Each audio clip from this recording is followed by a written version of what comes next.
Hello friends, welcome to Technique. This is Nirmal here, and in this video we'll be doing a detailed review of the new mid-range device from Samsung, the Samsung Galaxy A33 5G. Now we had done the first impressions video of the Samsung Galaxy A33 5G. Now the device retails for $25,499 for the base variant.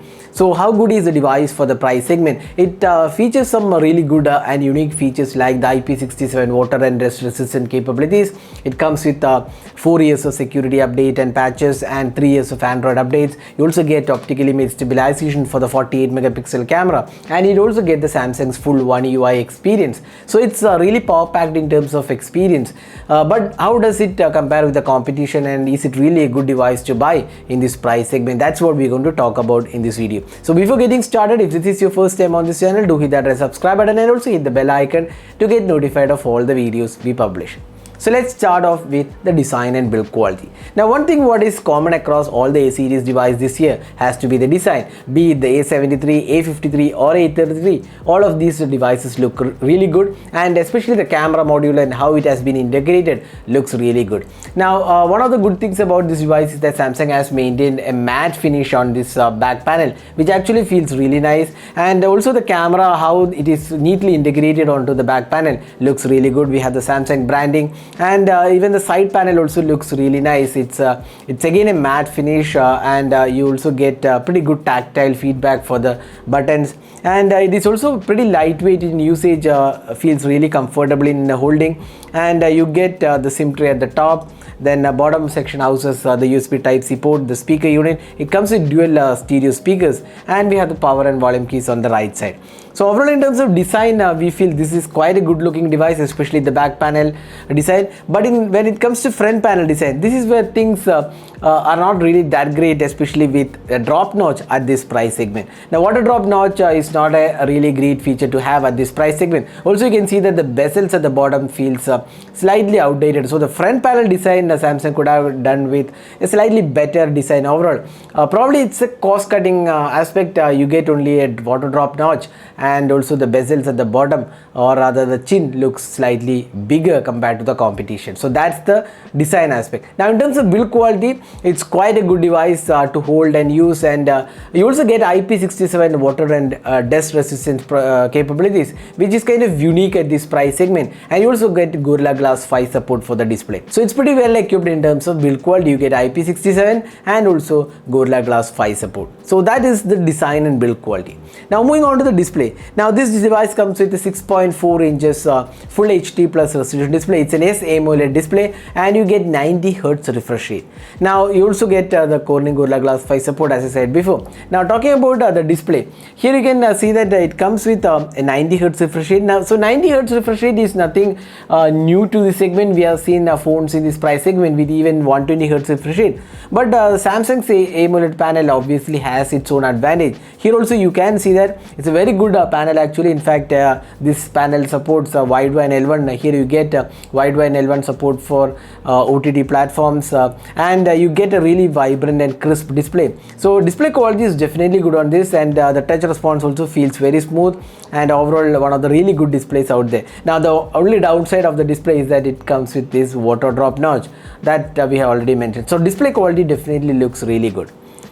Now moving on to the software. Now this device comes with One UI 4.1. So Samsung's One UI is one of the really good UIs out there with a lot of features and plethora of options available. So here also you get One UI 4.1. Now before going to the UI experience, one important thing about this experience is that you get 3 years of Android update. That means right now it has Android 12. So you get Android 13, 14 and 15, and up to 4 years of security patches, which is one really useful thing. If you are a person who is very much interested in Android updates in the mid-range segment, this is one of those devices offering 3 plus 4 years of security update and patches. Again, one of the unique features of this device.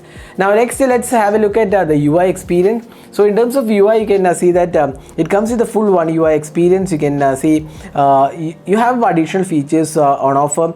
If you go to say for example advanced features, you get the motions and gestures, one-handed mode, video call effects, game launcher, dual messenger, floating windows, link to windows. So plenty of options are there, and you also get Samsung's apps like the secure folder, and you get the Knox security program. So those are really useful features if you're looking at a really great experience with the UI, and you get the full One UI experience here. Now there are few pre-installed apps. This could have been avoided, so a few pre-installed apps are there on the Samsung A33 5G. Now software experience definitely feels good on this device.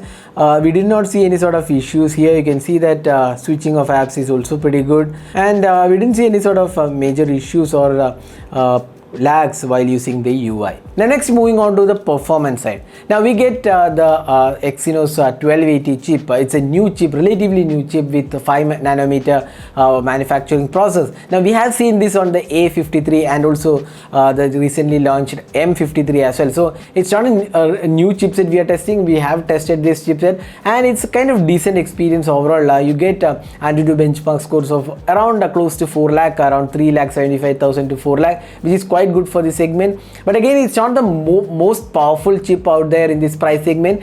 It does a job pretty well actually in terms of day-to-day experience. You hardly see any issues or hiccups. It is pretty smooth overall, although some apps did show some stutters, but not a major concern actually. But one thing what is not that optimized with this UI is the gaming experience, especially with games like BGMI and major games. You don't get more than 30 FPS, and even then that is not constant. So gaming experience is something which is not really that impressive. Although you can play casual games, if you are a gamer you might not be getting the best experience with this device. So it is not a device for gamers.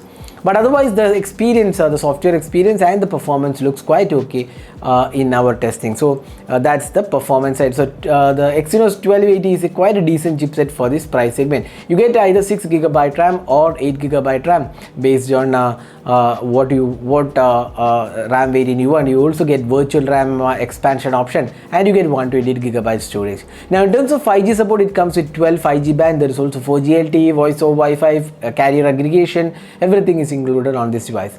Now it also get stereo speakers. You get dual stereo speakers. The sound quality is pretty good with the stereo speakers. Now moving on to other aspects, the call quality is pretty good. We tested with Vodafone and Jio, and we didn't see any sort of major issues here, so that is pretty good. Now next, let's talk about the fingerprint scanner experience. So this device comes with an in-display fingerprint scanner. So you can see here, this is the fingerprint scanner experience. So there you go. It's quite responsive and it does a really good job, and the fingerprint scanner is located at the bottom. So you can see here it does a pretty good job, and face unlock also works pretty well. So that was a fingerprint scanner and a face unlock performance. Now moving on to the camera. So this is one area where the Samsung Galaxy A33 5G excels. It comes with a 48 megapixel optical image stabilization. You get an 8 megapixel ultra wide, then 5 megapixel macro, and depth sensor is included. You get a 13 megapixel selfie camera as well. Now we have done a detailed camera review of this device. Do check out that video to get a detailed idea about the camera. But in short, the camera looks pretty good, especially the 48 megapixel camera does produce really good images, good detailing, good sharpness levels. The color balance is there. There is no oversaturation issues. Then sharpness levels are also pretty good. Overall, for this price segment of 25K, this feels like a good device overall in terms of camera experience. The ultra wide angle camera was also satisfactory, if not the best. But again, an 8 megapixel ultra wide angle camera can produce some really decent results. Here also you get a pretty decent and usable results.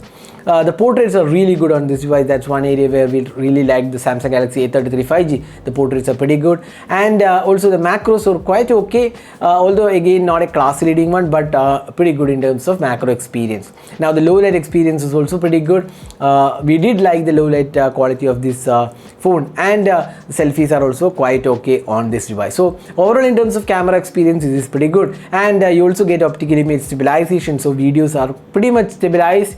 You get up to 4K 30 FPS, and you also get 60 FPS for 1080p and 30 FPS for 1080p. So overall, if you look at the camera aspect, this is pretty good experience. And also one thing, you get a 4K video, even the 4K 30 FPS and 1080p 60 FPS for the selfie camera as well. A lot of devices does not offer that, even in the premium segment. So Samsung offers that as well. So that was the camera experience. So overall, we feel this is one of the good cameras in this price segment. Now finally, moving on to the battery life. So this device comes with a 5000 mAh battery and 5 nanometer chip. It should be able to give you good battery life.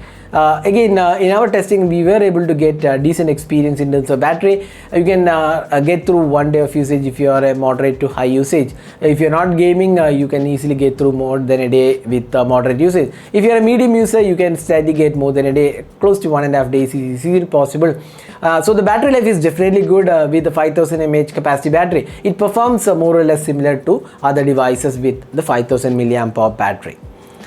So that was the detailed review of the Samsung Galaxy A33 5G. Now talking about the pros, you get a good design, good build quality, you get IP67 water and dust resistant capabilities, good display or rather really good display, software experience is good, 3+4 years of updates, excellent camera experience and battery life is good. Now the cons of this device, you get a design which is not really that impressive for this price segment, especially the water drop notch and bigger bezels at the bottom. That's not that great. Then another important con is probably the gaming experience is not that great. It's not really optimized for gaming. The Exynos 1280 is not really optimized for gaming. So those are the major cons. Other than that, this looks pretty good, and you also get additional features like some additional camera features like object eraser and photo remaster option. So these are also included. We have shown it in our hands-on video, so you can just check out that video. These are two really good options available in the gallery app, and the camera also looks pretty promising. So 4 years of updates again is a really good aspect. So if you're looking for a device which is more camera centric and if you want a great software experience with good display, multimedia experience, then the Samsung Galaxy A33 5G at 25,499 for the 6GB RAM makes really good sense. Then you can pick also the 8GB RAM for around 26,999, that's 27,000, which is again a good deal. But if you are a gamer, probably this is not the best device for gaming at this price segment. But otherwise, we feel this is definitely a good device in this price segment, offering IP67, optical image stabilization, and an AMOLED display. So that was our experience with the Samsung Galaxy A33 5G. One thing we forgot to mention here actually, that is there is no charger in the box. Although there is 25-watt charger, there is no charger included in the box, as usual like the other A series devices. So you have to buy a charger if you want the 25-watt charger. Probably this is again a con. So that was our experience with the Samsung Galaxy A33 5G. Hope you enjoyed watching this video. Do hit that like button and also hit the subscribe button for more videos. Thanks for watching. Hope to see you in our next video. Have a great day.